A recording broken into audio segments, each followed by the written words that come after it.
है सभी को मालूम है, लेकिन मोटा जो मेरा अनाज है उसको खाने के बाद आपको डॉक्टर का घर, वैद्य का घर नहीं देखना पड़ता। आप लोगों को मालूम होना चाहिए कि मैं 20 साल से जाड़ा में तो मैं केवल बजड़ी का ही रोटी खाता हूँ, कार्तिक से लेकर मार्च तक। और इधर मैं घर में ही पिसाकर ये मोटा अनाज, चावल महीना में एक बार खा लेने, मोटा अनाज में स्वतः खाता हूँ, जो कि आप देखिए आपके सामने हर तरह से दौड़कर चलने वाले आपके विधायक हैं, जो आज मोदी जी, योगी जी सबको प्रेरणा दे रहे हैं कि इसको करने से आपको तंदुरुस्ती बना रहेगा और ताकत भी रहेगा। अब जैसे यहाँ हमारे सामने कुछ लोग सवाल उठा रहे हैं गाय के बारे में। गाय के बारे में आपका सवाल उठाना चाहिए, लेकिन आप सोचिए कि गाय जब तक आप पालते थे, गाय को क्या दर्जा दिया गया है? माता का दर्जा दिया गया है। माता का दूध छोड़ने के बाद अगर किसी जरिए हम लोग पल पढ़ रहे हैं तो किसके जरिए? गौ की वजह से उनका दूध, देसी गाय। वो आजकल क्या आ गई है, फिजिशियन और कौन जर्सी, ये सब सुबह के पेट से है, पहले जान लीजिए। हाँ, उसके द्वारा उसमें किसी भी तरह से फायदा वाला नहीं है। जो देसी गाय जो दिन होता है, ऐसे नहीं ऊपर होता, उसमें जो होता है जब सूर्योदय होते हैं तो उसमें सोना धीरे धीरे दूध में आता है। तो मनुष्य को तमाम तरह से रोग दूर करने का सोना को है, जो कि गाय के दूध में, मूत्र में, गोबर में पाया जाता है।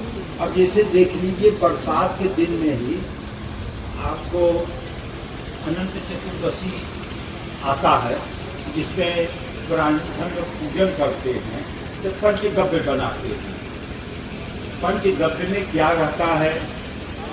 गौ दूध रहता है, गौ घी रहता है, गौ का दही रहता है, गौमूत्र रहता है, गोबर रहता है। उसको मिलाकर साल में एक बार पीते हैं, उसके द्वारा जो खतरनाक कीटाणु शरीर के अंदर पनप रहे, शरीर का नष्ट हो जाता है।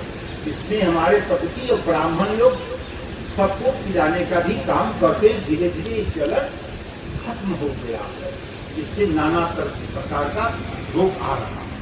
और गाय का सोचिए, गौ आधारित खेती की वजह से कितना फायदा। आज जो खाद वाला आप देख रहे हैं, एक मेरा जमीन दिनों दिन उसर होता चला जा रहा है, नमक का अंश उसमें ज्यादा आ रहा है।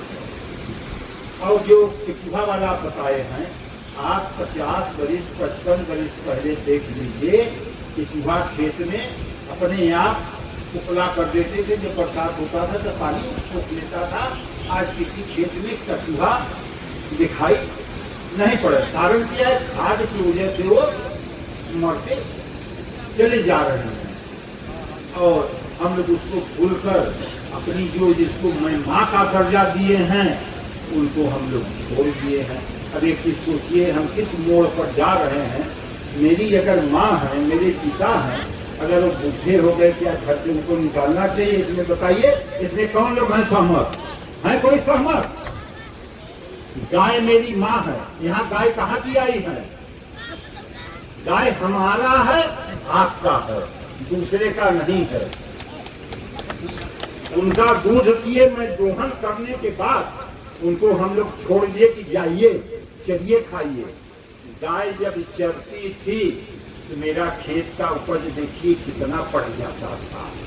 आज गाय आपका चरना बंद कर दी है तो आपका उसर होना चालू हो गया, फिर बोआना खत्म हो गया।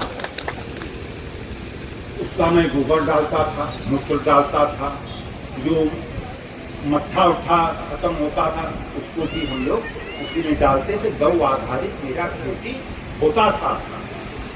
आज के 50 वर्ष पहले आप लोग जानते हैं, इसमें तमाम लोग बड़े हैं, कोई शादी ब्याह के लिए आते थे तो नौकरी पेशा कोई नहीं देखना चाहता था।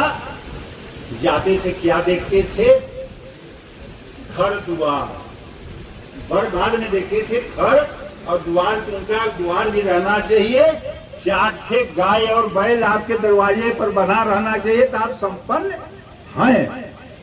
खेत और बारी, खेत भी है बारी भी है, जो कि फल हमारे लड़की जो जा रही है उसको कहीं वो न पड़े, फल भी हम लोग गौ भी खत्म कर दिए, बगीचा जो रहता था उसको काटते चले जा रहे।